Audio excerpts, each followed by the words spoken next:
The Phoenix Suns got off to a great start this season, as early on in the season, they were the Western Conference's first seed and held the best record in the entire NBA. However, the team looked like they exerted too much energy early in the first few games and got burnt out as they quickly suffered multiple losing streaks. Now though, it seems like this Suns team has gotten back on the right track, and all of a sudden, they're rattling off wins against the league's top teams like it's nothing. What's up guys, SCJ here, and if you enjoyed today's video, then make sure to give it a like as it helps out a lot, and if you're new to the channel and or enjoyed the NBA, then make sure to hit that subscribe button and notification bell. So early on in the season, I made a video talking about Chris Paul and why it seems like he's a perfect fit on pretty much any team and how he can basically fit on any roster after how he and the Suns looked so good at the start of this NBA season. Shortly after that though, the Suns began to slip a bit after their hot start to the season where they held the West's first seed and the best record in the entire league, like mentioned earlier. Following their 6-2 start to the 2020-21 NBA season, where they knocked off some very good teams such as the Jazz and the Nuggets, they'd only win 2 of their next 8 games and go 2-6 over that stretch.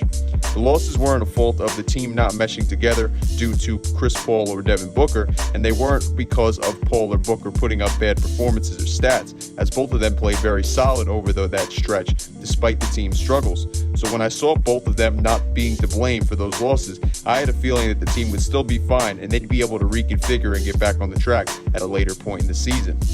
Well, it didn't take too long for that to happen, as ever since that 8-game stretch where the team went from having a record of 6-2 to then having a record of 8-8, they began a new hot stretch in their following game after they fell to 8-8. And not only do they have a current 5-game win streak, but ever since that previously mentioned point, the Suns have won 8 of their last 9 games. Not only have they won 8 of their last 9 games though, they've also beat some very tough teams over this past 9-game stretch as well. Teams such as the Celtics, Bucks, and 76ers. Those are not only some impressive wins over 3 of the East's top 4 teams, but all of those wins have also come during the team's current 5-game win streak. So I guess it's safe to say this Suns team is currently very hot. One of the biggest reasons for this Suns winning streak is just how good the team is scoring, as well as how good the team is shooting as well. The Suns currently have 7 players averaging double-digit points per game totals for the entire season, as well as over the past 5 games, and nearly 8 players over the past 5 games, with Frank Kaminsky coming in just shy of 10 or more points per game with his 9.8 points per game over the Suns' current winning streak. In terms of the other things the team is doing well on offense, which is their shooting like mentioned before, the team currently has 10 players shooting a field goal percentage of 50% or higher, 3 players shooting 50% or higher from beyond the arc, 3 players shooting nearly 40% from three-point range, and Devin Booker has been a problem for opposing teams from three-point range, shooting it at 44.8% from long distance over these past 5 games. In terms of traditional numbers for Booker, he's playing very well as he's averaging 27.4 points, 4.3 rebounds, 4.3 assists, and shooting 51% and 41% in terms of field goal percentage and three-point percentage respectively over the past 7 games since he's returned after being out due to dealing with a hamstring injury. In terms of team stats for the Suns though, in terms of shooting, they rank 3rd in the league over the past 9 games with a percentage of 49.9% from the field, and over the 5-game win streak, they're shooting better than any team in the league with a shooting percentage of 52.7%. Even with their solid 3-point shooting, they're not top 10 in the league over the past 9 games, but they are top 10 in the league with the 10th best 3-point percentage over the past 5 games. So that shows you that the team has indeed been locked in from beyond the arc, even with the fact that they've played some of the league's best defensive teams over this 5-game winning streak.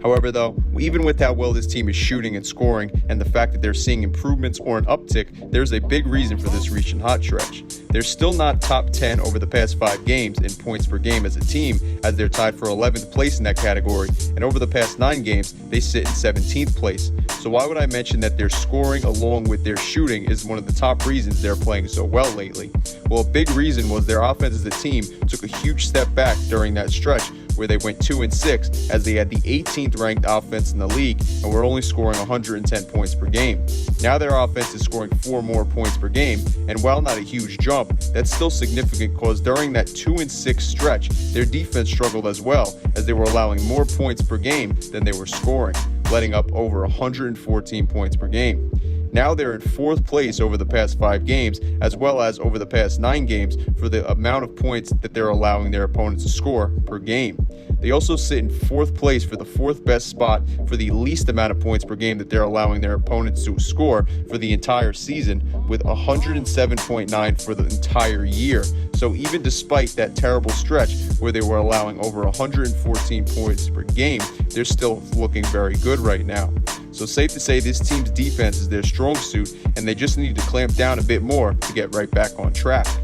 When looking at traditional team stats overall in the season and not analytics or advanced stats, the Suns are not top 10 in the league in any categories aside from free throw per shooting percentage and assists per game. That might seem like it's alarming for many people, as they would just brush that off and say, oh, well, this team is just hot right now and they'll eventually cool off. But to me, I actually feel the complete opposite. The reason being is that even despite that rough 8-game stretch the team dealt with, they're still top 4 in least amount of points allowing their opponents to score per game, proving that despite that terrible defensive stretch, when the team has been at the level of play they've shown lately and at the beginning of the season, their defense is so good that it keeps them in the top ranks in the league for the entire season. In terms of the fact they're not top 10 in any of the traditional stats, aside from assists per game and free throw percentage, well, those are 2 of the most important areas of the game fundamentally. When you're getting to the line, you need to hit a high percentage of your free throws in order to win the game, or else they'll come back to bite you later on in the game. And with assists, that just shows you how well the team plays together as a unit and shows you that they have great ball movement, and I'd say Chris Paul with his 8.2 assists per game have something to do with that.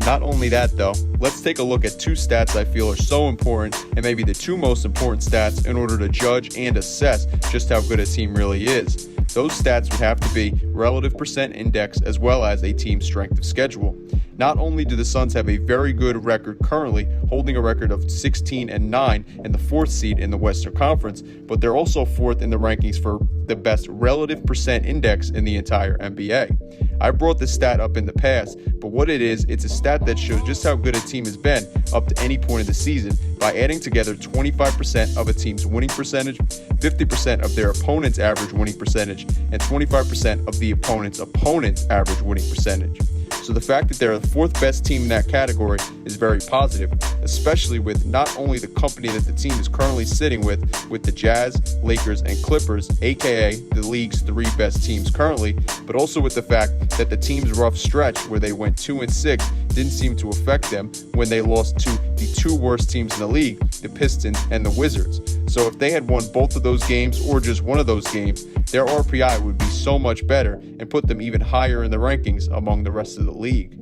And me bringing that up is actually a great transition into the other stat I was going to mention and wanted to take a look at, which is strength of schedule. The reason winning one of those games, more specifically the game against the Pistons, would have been a huge boost to their RPI is that the Pistons currently are tied for the hardest strength of schedule in the entire league. I guess we can say, though, that the Suns themselves haven't had the easiest schedule, as they're currently ranked 10th in the league for hardest strength of schedule thus far, proving they've had some of the toughest competition in the entire NBA. With the fact that this team has beaten the Jazz and Nuggets, then over this winning streak, beaten the Bucks, Celtics, and 76ers, it's easy to see why they have the 4th best RPI in the entire league. Rough stretches like the one they dealt with happen when you're a new team and trying to equate new players, but they learned their flaws, got that bad stretch out of their heads that lasted nearly 3 weeks and kept moving forward, which shows they can handle adversity. And with Chris Paul helping lead the way, I can understand why with everything that he's dealt with over the past 4 to 5 years. There's one interesting stat that I'll leave you guys with, and this kind of backs my point that this Suns team is gritty, tough, and aside from that rough 8-game stretch, they always seem like they come ready to play. The reason I say this is because the team is nearly undefeated in games coming on the second half of a back-to-back. In their games played in the second half of back-to-backs, the team currently has a record of 5-1, and their one loss, which was against the gritty Denver Nuggets, the game went into double overtime, and the game the night before went into overtime, but just one overtime period. So it's easy to understand why the team got gassed, especially when you're relying on a 35-year-old point guard in Chris Paul, who played 38 minutes the night before, then 42 minutes one night later. Nevertheless, though, this Phoenix Suns team is playing great basketball right now, beating the East's top teams over the past 5 games, and even with the rough stretch they had, they still rank among the best teams in the league for RPI, defensive stats, defensive ratings, and strength of schedule. I've talked a lot recently about teams getting hot and going on winning streaks, and the top 7 seeds in the West, as well as the 9th seeded Mavericks, all currently have winning streaks going on, so that just proves how damn good this Western Conference looks this year. But the fact that this Suns team has had 2 great stretches of basketball and knocked off some very good teams in the process, it really feels like this team will make their first playoff appearance since 2010, and with a great veteran in Chris Paul helping to lead them, and a rising star or superstar in Devin Booker alongside him in the backcourt, I think the rest of the West better watch out when it comes time to face them, especially in the playoffs. So I want to know what you guys think about this Phoenix Suns team and their level of play lately, or just anything having to do with the team down below in the comment section. Like mentioned before though, if you like this video, then please give it a like as it helps out a lot. And if you're new to the channel and or enjoy the NBA, then make sure to hit that subscribe button and notification bell. That way you stay up to date with my newest content. Anyway though guys, I'm SCJ and I am out. Peace.